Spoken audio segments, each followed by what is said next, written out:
Good afternoon, good morning. Hello, everyone. Welcome to Access to Justice, the law offices of Max Elliott's monthly program with respect to bringing you in the community and everywhere else everybody else we can find information on important issues concerning justice. So this month's presenter and speaker, I am so happy to provide for you and to introduce to you is Tanya D. Woods, the Executive Director of the Westside Justice Center. And the Westside Justice Center provides information on navigating the criminal justice system for individuals in low-income areas in Chicago. And Tanya has been doing this work for a very long time, very commendable.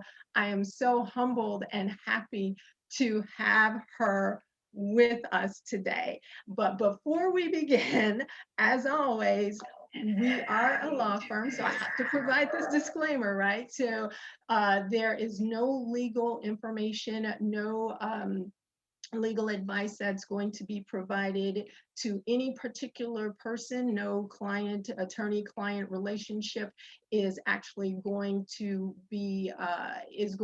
occur during this program, but hopefully you will gain a lot of valuable information in it. It is an educational program, but so critical to today's current climate. And so please ask questions if you will. And I am now going to introduce Miss Tanya Woods. Tanya, thank you so much for joining. Well, hello, and thank you so much for having me.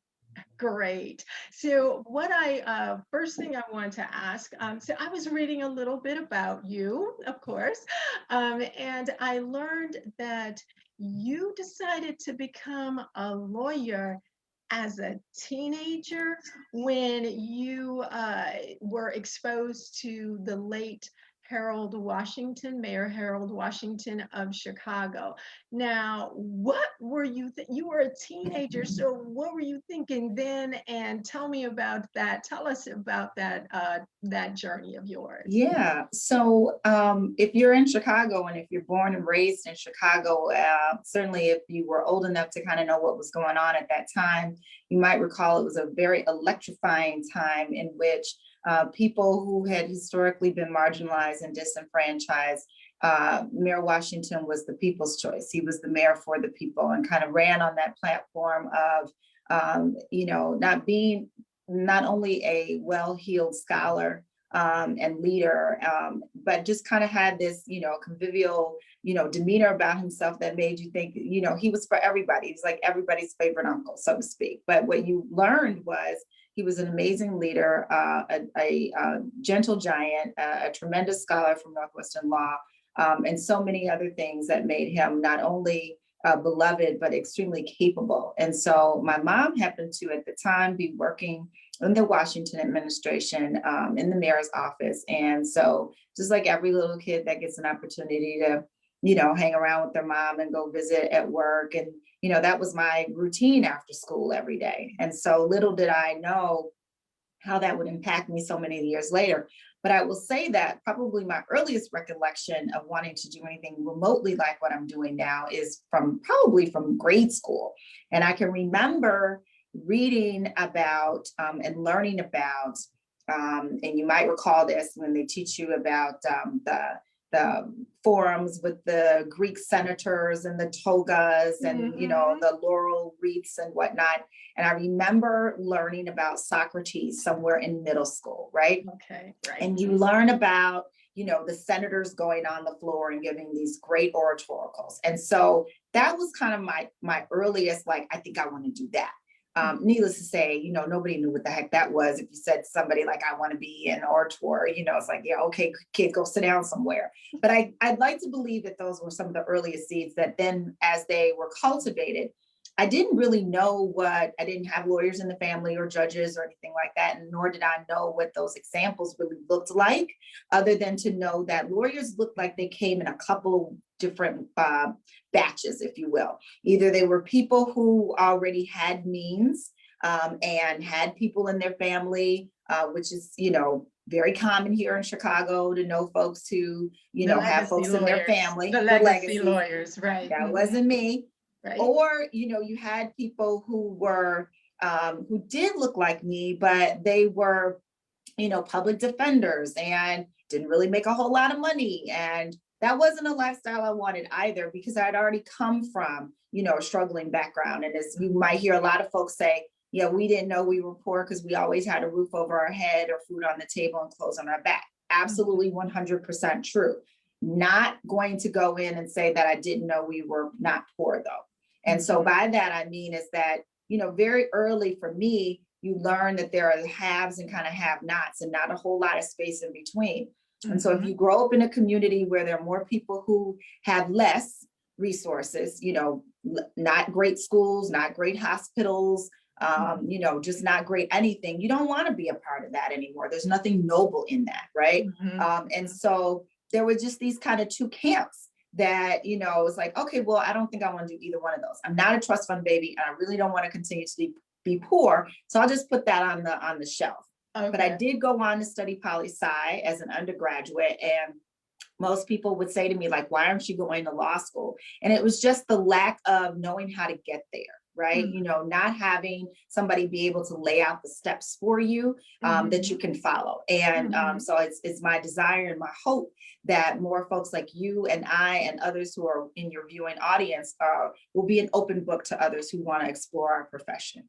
Okay, great. Thank you so much for that. It's yeah, I can empathize with you and not being a legacy not being a legacy student, coming into the law at a very much later time in my life, and wanting to understanding the realities and the practicalities of living as an adult, but also wanting to assist the community and help the community as much as I can within my practice area. So I definitely understand and can empathize with you about that, and especially wanting to provide a role model or an example, if you will, of lawyers who look like me and who can actually be satisfied, find a rewarding and satisfying career, and enjoy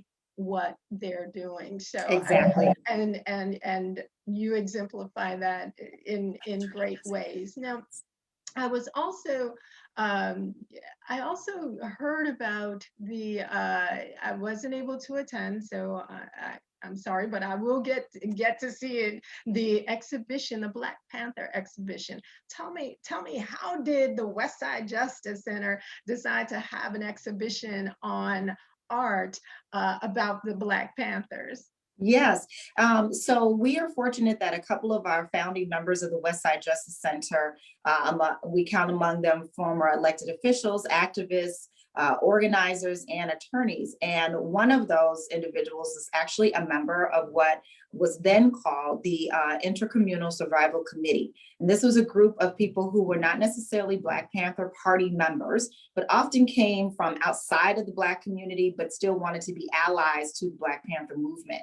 And her name was Helen Schiller. And so her, along with some of the party members, comrades, as they refer to themselves, thought it would be a great idea because Fred Hampton's assassination actually took place on the west side of Chicago, to be able to bring that slice of American history, tell the story righteously and rightly on the west side in what we refer to as our Movement and Justice Gallery, which is actually an art gallery that intersects social justice movements, tells a story in a way that's depicted through graphic arts and storytelling. And so first of its kind, I'm not aware of any other legal aid clinic that has an art gallery other than ours, but that was the genesis of bringing the Black Panther Party exhibit to the table. And then what started as artifacts and storytelling on maybe 2 or 3 walls in our gallery now takes up probably every available wall space, much to our delight. The exhibit is open typically, if we weren't sheltering in place, free to the public to explore. We have basically a scavenger hunt that allows young people, especially, to peruse the things that they see, the multimedia exhibit, things that they can also hear, and really get into the history that roughly spans between 62 and 66 of the Black Panther activity that was in Chicago, Southern Wisconsin, downstate Illinois as well. And then for our school groups, we will have a guided tour by one of the comrades. And so that even makes it come to life that much more. These are young men and women that were part of the party back when they were teenagers. You may recall Fred Hampton was assassinated at the tender age of 21. And you think about, what were you doing at 21 years old? And so as we look at the activism that's taking place on the streets today, a lot of that energy comes from our youth. And we're so fortunate to live in these times. And so it's upon that backdrop, as the 50th anniversary was approaching, around the same time that the Westside Justice Center was founded, that we became the permanent home of the Black Panther Party educational exhibit in Chicago, for which we are very honored and very proud. It sounds amazing. I've seen the photos and so forth. So once shelter in place and once we're able to really go out and explore our history, I think everybody on this program understands that that should be one of our first stops, and tell all of our friends and family that that should be one of our first stops. Just personal note, born and bred Chicagoan, half side West Side, other half South Side. So we should definitely go out and support that. And so that's a great segue into the, let's say, the meat of our discussion today. And so I want you to kind of talk about what the organization does in terms of helping others, especially maybe our youth, right?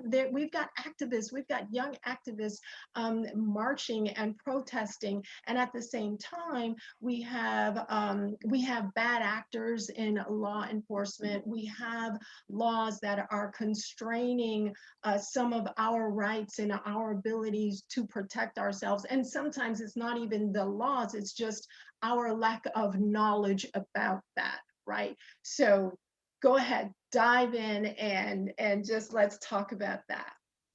So I think that, to your point about so many of our rights that we're not aware of, the Westside Justice Center's goal and mission is to provide not only direct services, legal services, but also to provide education, legal information to people preemptively before they actually find themselves in the midst of an adversarial matter, right? But then also the third prong to what we do is advocacy. And so these things work hand in hand, in that sometimes people find themselves in a dispute and they have no idea how to get out of it. If only armed with information, we could repower our communities so that they're able to take matters into their own hands. And then where we see people are being unfairly burdened and unduly burdened by systemic oppression, then we can all kind of come together and fight against that oppression and against those systems. And so where our Know Your Rights really has an opportunity to be elevated and amplified is around those issues that we see so many African Americans, Black and Brown people that are unduly and unnecessarily afflicted by. And that, for us at the Westside Justice Center, falls in a couple of key areas as far as constitutional rights are concerned. And those are our Fourth, Fifth, and Sixth Amendment rights under not only the US Constitution, but repeated and reiterated in our Illinois state constitution. This is the stuff that we see on television and news stories and in our favorite TV shows. Things like, I have a right to my lawyer. You have a right for representation. If you can't afford one will be appointed to you. We've all heard those words on Law and Order, right? Or we've heard stories of people being pulled over for a traffic stop, and then the cop says, something to the effect of, I saw something shiny under the seat. So it's like, get out of the car, I'm going to search your car. And those are the dramatic interpretations, but then there are the real life interpretations of what we've seen out in horrific stories like Sandra Bland and so many others, or Anjanette Young more recently in Chicago.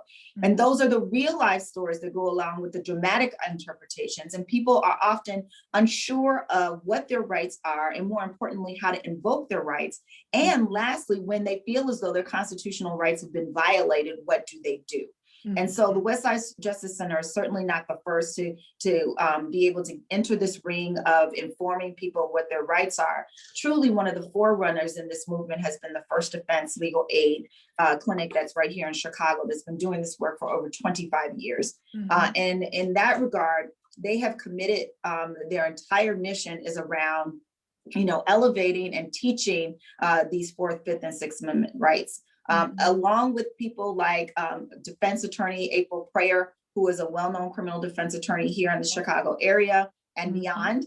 She is also the inventor of a board game called Trials and Triumphs, which illustrates how people can know your rights, invoke your rights, and then what to do, kind of after. And it's designed to kind of like the game Monopoly or Life, real life scenarios that you can kind of see yourself in. And when you find yourself in those scenarios, what should you do? You kind of win the game with every right answer. You go back a couple of spaces with every wrong answer. And it's a fictitious way to really bring to life what happens to people every day. And so those constitutional amendments are rights that are the right to ask for counsel. And if you can't get counsel, that you are afforded an opportunity to make that phone call and get that phone call in a reasonable amount of time. That you're also able to, not consent and activate your lack of consent to searches and seizures, right? So that's also saying if you are stopped by law enforcement, I do not consent to any searches of my person. I do not consent to any searches of my vehicle. I do not consent to any searches at all whatsoever. Will that stop a law enforcement personnel from searching your car or frisking your body in a way that's not appropriate? No, it may not. But what it can do is it can arm us as your advocates later in a court of law, that if you have invoked your rights and enforced your rights, that then we can go back and say, my client said they wanted a lawyer at approximately, 5 seconds after they were picked up, and they were denied a reasonable time to see their lawyer. So anything that they say after that is inadmissible. Things like that may be possible. Or if you're able to, you're good. No, this is awesome. And so it's like I have all of these thought balloons of questions popping up in my head. And so one of the things that you talk about, and that we all see, and especially as lawyers, we understand probable cause, admissibility, inadmissibility. Governor Pritzker just signed a law regarding body cam, in addition to other legal justice mechanisms. And so one of the questions that I have for you is, if we consent or if we don't consent, what are the implications of a body cam with respect to that?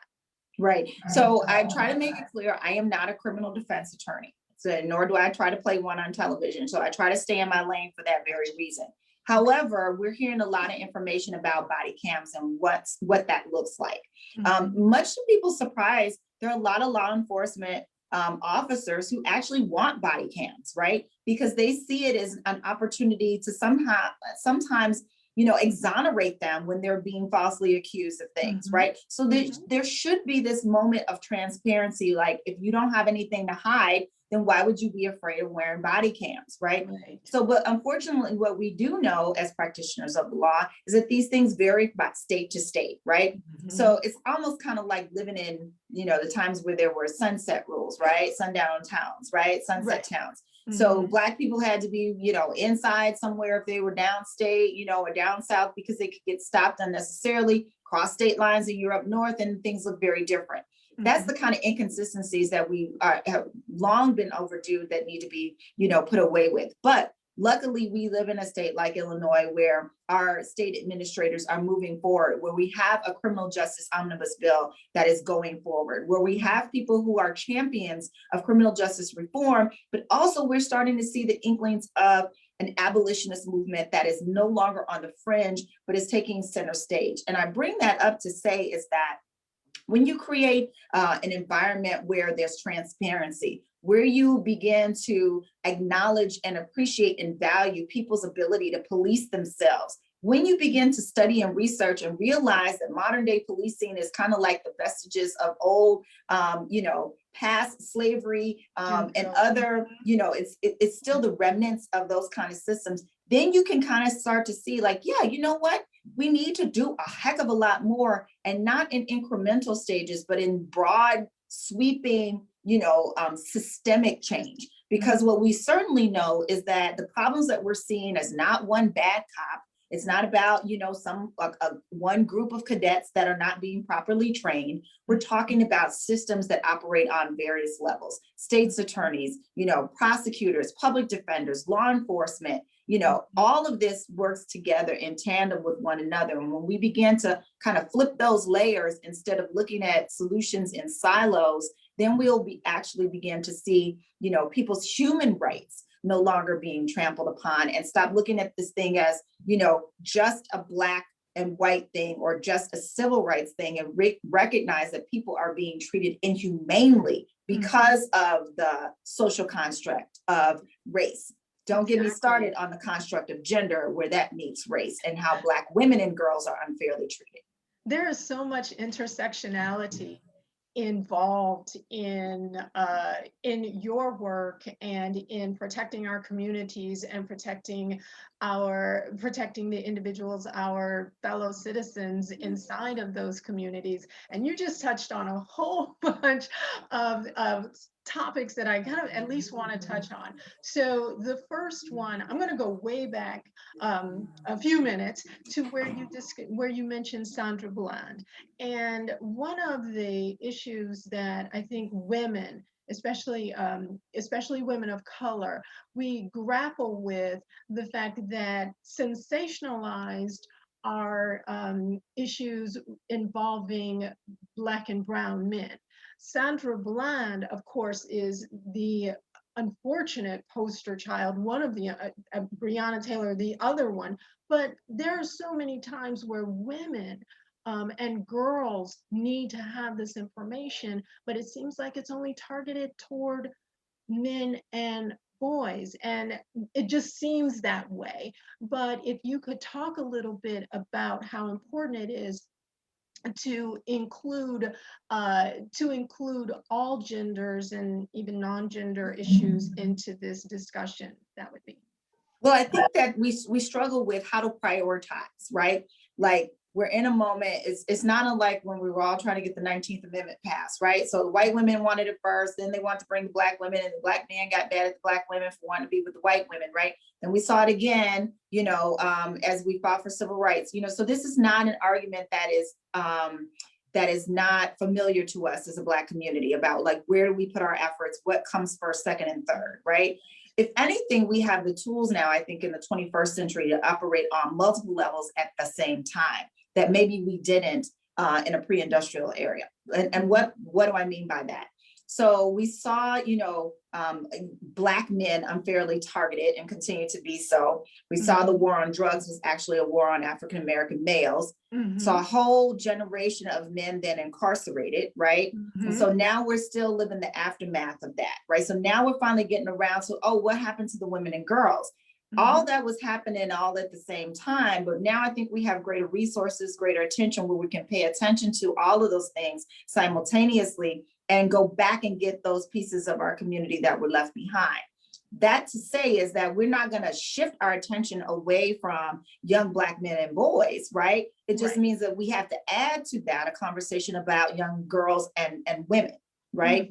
When a Black man is arrested and then sent to jail, he leaves behind a woman to do the work that he is no longer doing, right? When a woman is arrested and she goes to jail, she leaves behind a sister or a mom or an aunt or a girlfriend to do the same thing. So you Mm-hmm. still have now this disproportionate number of women and girls back left behind, still trying to Mm-hmm. make the ends meet the middle, right? Mm-hmm. And then once women are incarcerated, we still leave them out of the conversation, right? And Right. so I think now, though, because more attention is being paid, there are some amazing groups like Moms United Against Violence and Incarceration, Mm-hmm. under the leadership of Monica Cosby and Holly Craig, that are doing great work, trying to, again, Monica's amplify the awesome. issues of women and girls Mm-hmm. who are incarcerated, but more importantly, the families and the communities that they leave behind. And so Mm-hmm. there are some unique things that are, specific to women that are Mm-hmm. different than that of men. I spoke on one is the caregiving, right? Who's taking care of the children, who's taking care of the elders. That's Mm-hmm. women's work traditionally. Gender constructs aside, right? And we can Mm-hmm. get into that in a whole different conversation. Right.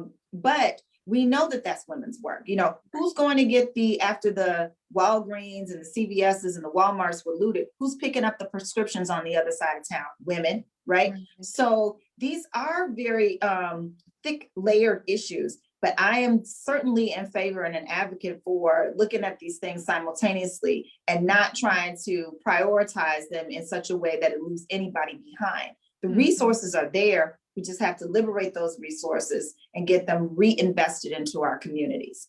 And then It's there's a so whole conversation around juveniles and how our systems affect juveniles disproportionately, especially Black juveniles and especially Black girls. exactly. I mean, it is so obvious, even though, again, we know I'm not a criminal defense attorney. I am not a litigator. My practice area is estate planning and estate administration, which includes probate, which includes guardianship, disabled guardianship, and minor guardianship. And I'm telling you, the disabled court, the guardianship bench is one of the most telling benches in terms of the care that can be provided, or the unfortunate circumstances that elders, especially elders of color, can find themselves in because of the lack of resources that have actually flowed If to you them. want to get a story about a society, look at how they treat their children and their elders. Yes. And so if you spend any time in juvenile court, and as you mentioned, any time in guardianship court, especially adult guardianship court, you will indeed see a very chilling story about how we value the lives of those who are most on the fringes, that often are overlooked Right. and not seen. And as a society, because I think culturally, we understand the importance and the significance of our elders, but it also goes back to a lack of knowledge with what to do when they actually begin to suffer from the ailments that older citizens, our elders suffer from, when they begin to lose their cognitive abilities, when they become Certainly. infirm. We don't know exactly what to do, what their rights are, and how we as family members can protect them.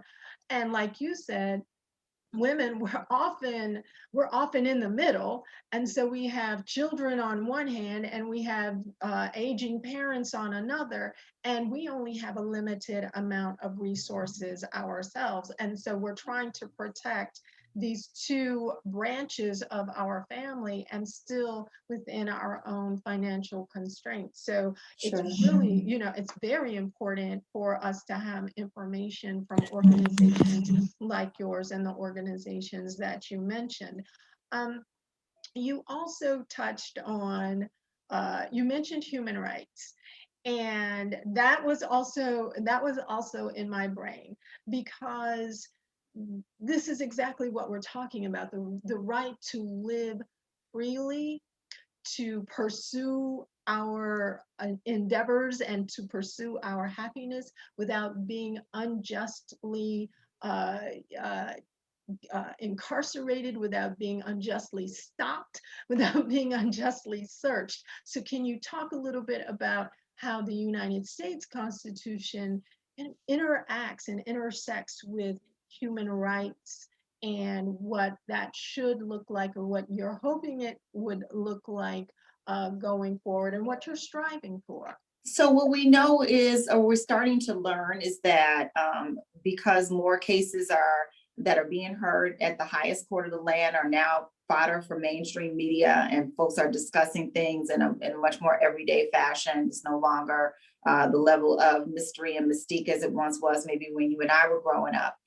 Certainly cameras in the courtroom and things of that nature have made our system a little bit more transparent, but also it has revealed many more of the ills that are a part of that system. One such document that has come under fierce attention is our U.S. Constitution.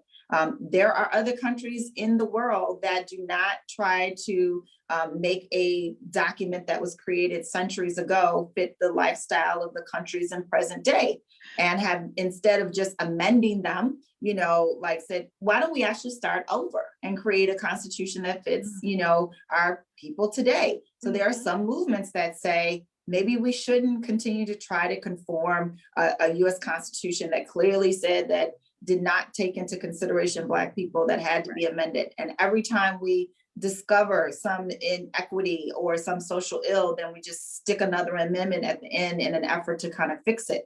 Even when there might be some previous amendments that say you shouldn't do this, but we don't enforce it, so then we make another amendment. So at some point we have to look at, is that the best way that we should even continue to govern our citizens? Then we have to look at, is the current composition of our Supreme Court, is that the best way to have these people, for a small group of people for the rest of their natural lives, govern over all the cases in the land? Is that the best way that we should be doing things, right? So there's a whole conversation around constitutional law of what it should or could look like to better serve society in its current form.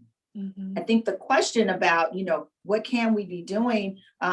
One, educate ourselves on more on what it does say, and making sure that we understand it at a kind of a grassroots level. The last time most people in this country take anything related to Constitution and civics class is in 8th grade, and maybe one more time when they're in high school. And yet they're expected to go throughout their entire adult life interpreting or being subject to the interpretation of the US Constitution, and then trying to elect officials that will somehow or another reflect their interpretation of that document, and then how it will affect their lives. That's a really tall order to ask an 18-year-old, let alone somebody at 25, and then at 35 and 45 and then 95, and somehow or another retain all of that and know how to make decisions that will affect us all, right? I mean, so those are some very important issues that I think that we have to grapple with, as far as, how do we use what should be a living document so that it actually works for all, that there actually is indeed justice for all and not just for some. And when it doesn't work, what is our recourse as individual citizens in order to get it to work, or in order to, if there needs to be a movement for more drastic change versus just incremental reform. And I think those are hard questions that everyday Americans are asking themselves across party lines, right? So what we've seen during the pandemic, and what we've seen not only in the United States, but globally, and this is the connection between, US civil rights and what's happening on a global stage, is there are a lot of people that are fed up with kind of business as usual, right? And are looking for change on a much more dramatic, seismic shift kind of level, right? And that we're finding more similarities in than we are differences in the inequities that are rested upon us according to race and gender. The more people I'm going through that in my country too. And so at some point, I think there's this reckoning that's happening that says these are not just violations of our civil rights in these individual countries, but some of this behavior is violations of our human rights. As you mentioned, the ability and the freedom to, not just the freedom from, to live a life that's unhampered by discrimination and oppression that happens in very insidious ways that oftentimes, if you're not on the receiving end of that you're just completely ignorant to. So right now, there's a lot of folks who are, saying, before I need to talk to my, colleagues at work about issues around race, I'm going to need you to do some work first. I need you to do some research. I'm tired of lifting this for you and being part of your chats and your DEI workshops and all that. Right. I'm going to need you to Exactly. read White Fragility and Caste and, Right. a whole host of other things to Exactly. bring yourself up to speed so we can start to have a conversation and not constantly people who have been victimized having to persuade those in power that there is, first of all, a problem, and then two, that they are actually part of that problem as well as part of the solution. Exactly. It's almost, I have this conversation quite often, simply because of simply because of the profession that I'm in and the fact that I am a woman of color who is a professional. And so unfortunately, folks tend to look at us as the spokespeople and the spokespersons for our communities and our gender. And at the same time, not understanding that we didn't get this way simply because of a legacy gift, right? It was hard work. It was dancing backwards in heels, chewing gum while twirling a baton and memorizing lines to the Constitution, memorizing the Constitution. So it was traumatic. And so while you're asking me, and it's quite an honor to participate in your DNI program, maybe you should also consider the fact that you're asking me to relive particular traumatic instances, microaggressions and macroaggressions that I have. And maybe, like you said, maybe you should do some of your homework and maybe you should look to sponsor somebody who looks like me instead of always asking me to sponsor someone who looks like Yeah, me. absolutely. So And that absolutely. re-traumatization is, it's sometimes like, do I have to go through another workshop and be the only one in the room to speak to all the issues that face Black people, right? And Mhm. some of us are up for it and others are like, I'm over it, right? Yes, And yes. that's an unenviable situation to be in, right? Because we all need to fight against all forms of discrimination and inequity and inequality and wherever Mhm. we can, but yet it Mhm. can be, not everybody through no fault of their own is up to having that conversation every day, Exactly. So and nor should they be asked to. speaking of the conversation, let me kind of like roll it back a little bit into your organization and take it maybe generation by generation. So let's say someone had a teenager. Gender is, we're not even going to consider gender. And the teenager was just going to some friend's house for an evening. What do you think are the most important elements of the talk? Or if not the talk, what are some of the most important elements that a teen going out, with their friends should be cognizant of? So if what you're asking me is, what should you teach your teenagers if they're, Black or brown when they go out of the house? And again, I think that the simpler the better, right? Mhm. So whether it's a teen or a child, because we've seen children now being stopped by law enforcement. So if that's the question, if your Yeah. question is as a young person and you are having an interaction with law enforcement, what is it that we all want to inform our kids of so they can remain safe, right? Mhm. And so one, it is, there's no back talk, right? This is Mhm. not a time to, my mama is this, or you're gonna get in trouble, or I'm gonna, record you with my camera. So there's no talking, right? There's no Mhm. back talking and no arguing when you're stopped by law enforcement. Mhm. Again, I can't reiterate enough, that doesn't mean that you won't be mistreated, but you will certainly reduce your chances of having an altercation that could later escalate. There are any number of circumstances that when you're stopped by law enforcement can be interpreted as resisting arrest. And you just don't want to find yourself in that situation. So we say to young people, no talking back. You Mhm. also have the absolute right to ask for a lawyer, regardless of what situation is that you're in. So Mhm. some of that we ask folks, to think about. Anytime you're stopped, just assume that you're being detained. It's not Mhm. important for you to think about, am I being arrested or where are they taking me? If you're Mhm. stopped and you're not free to go, then you're probably being detained by law enforcement. And that's not always going to look like a law enforcement saying to you, we are detaining you, Mhm. or you are Mhm. under arrest. You may never Mhm. hear any of those words. So Right. just assume that if you're not free to go and able to walk off or drive off, that you are being detained, in which Mhm. time then you should immediately invoke your right and say, I will not talk without my lawyer. And those are the only words that you have to say. There, a few people realize that there are only a few things that you can and should share, and that's your name.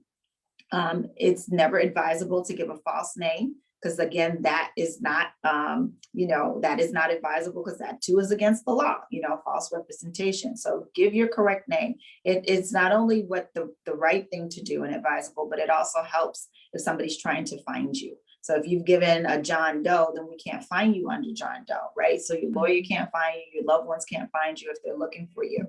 And then there's your address. So, outside of that, where were you? Where'd you go? None of that's necessary to give. And to folks who are undocumented, a name is simple, and a place of residence. Whether or not your status is unimportant or any of those other things that people may be afraid of if they are immigrants to this country. And so the simpler, the better. There's no long magic formula that we want people to say. My son was arrested last summer, the summer of 2020, in melee in Chicago that took place on that fateful weekend late in May following the George Floyd murder. And even his mom, the lawyer, couldn't get him out of jail any sooner than anybody else. Even after saying, not only is it my son, but it's my client that's inside. I still wasn't allowed to see him, and they released him when they felt like releasing him. Right. But I had already, my talk to my son is the same things that I tell other people to tell their children. And it's no different, and that is, how to, exercise very simply, no back talking, and then certainly asking and invoking your rights by stating, I will not talk without my lawyer, and continuing to make that, your mantra, should you find yourself, detained by law enforcement. That is so critical. Keep it simple, keep it short, keep it brief, keep it respectful, regardless of the disrespect that may or may not be coming toward you. I think one other question, because we read, or those of us who are familiar with the story about Henry Louis Gates actually being detained in front of his own home. Right. And so you're in a neighborhood, you're on your way home, but it doesn't look like the kind of neighborhood that you should necessarily live in. When you're on your doorstep, for lack of a better word, do those same rules apply? So again, and I don't try to give any kind of legal advice. I can provide legal information. And I don't practice criminal defense. But if the question is, are you at home and law enforcement is visiting you at home? Okay, or let's say you're on your way. You just got out of your car down the street and you're walking toward your home, and maybe it's a rental car because your car is in the shop. So here's what I'll say. There's no scenario that you can come up with that the advice is going to change, right? So whether you being close to your house doesn't make any difference. You being in your car or a rental car doesn't make any difference. You're still not going to argue with law enforcement. You're still going to say, I will not talk without my lawyer. And if in the event that you are being asked to be searched or frisked, your person, your vehicle, the person who's in the passenger side, then the easy thing to say in that scenario is, I do not consent to any searches. By the magic word there being any, because then that covers both your person, your vehicle, your purse, but the people in the car have to say the same thing. You don't get to blanket say it for everybody else. Right. If you're at your home and you're at your doorstep, you're not letting anybody in, because I do not consent to any searches. That still doesn't mean that they push you out of the way, knock down your door, come through the windows, come through the back door. None of that may deter law enforcement if they believe that they have reasonable suspicion or probable cause, whichever the threshold or standard is for the type of search. But you as the person are as, that's being detained should keep your remarks as short as possible. You are not arguing, you are not pleading your case, you are not telling them what they can and cannot do. You're not even saying, I know my right is this, that, and the other. You're saying as little as possible. I will not talk without my lawyer. I do not consent to any searches. Exactly. And then trust that should you end up needing an attorney, that your advocate will be able to take that information, everything that you're able to remember and recall about the incident, and then work in your behalf. That's great. So one final question: what can the community, what can those in the community do to help organizations, do to help their families? What can we do? So people can, one, get informed. There are any number of places like the Westside Justice Center, which you can find us at westsidejustice.org. That's WESTSIDEJUSTICE.org, westsidejustice.org. Or other organizations, like I mentioned before, First Defense Legal Aid. They dedicate their mission to informing people what their rights are, helping them invoke their rights, and then lastly, enforce their rights. And have programs when you find yourself or others in a situation where it is adversarial, but you know the cops are not the right thing to do or call, that there's a hotline that you can call where they can send help, not jail, not police officers, right? And relying upon the mutual aid and power that we have in our own communities. We know policing has failed our communities time and time again. And so we have to start building and erecting systems of power in our own communities. And they're already there. It's just a matter of, lifting them up through programs like yours and others. And then lastly, we have to start liberating resources from our government, liberating resources from industry, and reinvesting them in communities that have long time over generations being divested from.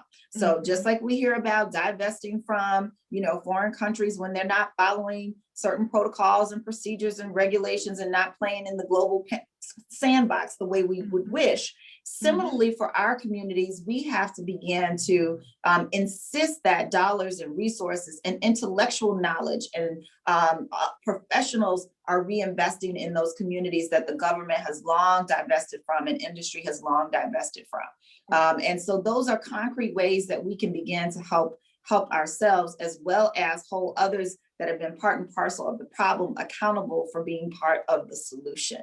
And then if you find yourself in a situation where you are able to help others, either through hiring or mentoring, take full advantage of those opportunities and make sure that in all thy getting and understanding, that you are bringing along other people along with you. So that may be participating in mentoring programs. There are amazing programs for young women and girls called like Polished Pebbles, which seeks to help young women with their interviewing skills, public speaking skills, and leadership skills. So there's no dearth of, places that we can pour back all that's been given to us back into our community so that we can bring others along with us. And then finally and foremost, we don't talk enough about, but that's Black philanthropy. So if you have Starbucks money, you have money to donate. We are no strangers to donating and tithing to our church. But oftentimes we don't know how to reinvest our dollars into our communities. So while you are buying Black at your local coffee shops or your local boutique, also think about community-based organizations, legal services organizations that are community-based, Black owned and operated. We need your help as much as our other institutions do as well. Yes, ma'am, we do, and our community does. Well, I think I asked you all of the questions that everybody else wanted. Well, that's wonderful. I'm so glad we were having an opportunity to chat. Thank you so much. I know you don't wear that crim def hat. I don't wear the criminal defense hat, but at least we can educate, spread knowledge, and share what we know and what we know to be true. And there's nothing wrong with that, right? And we say that because as officers of the court, we have to make sure that other folks realize we're not giving them legal advice. Right, but where we know that there is sound, accurate legal information, that's what we can always spread and use all our networks to get that across. So I'm certainly delighted that you would have me as a guest on your show today, and you continue to, bring this information to the masses. Well, thank you so much, Tanya. I really appreciate you joining us and agreeing to participate.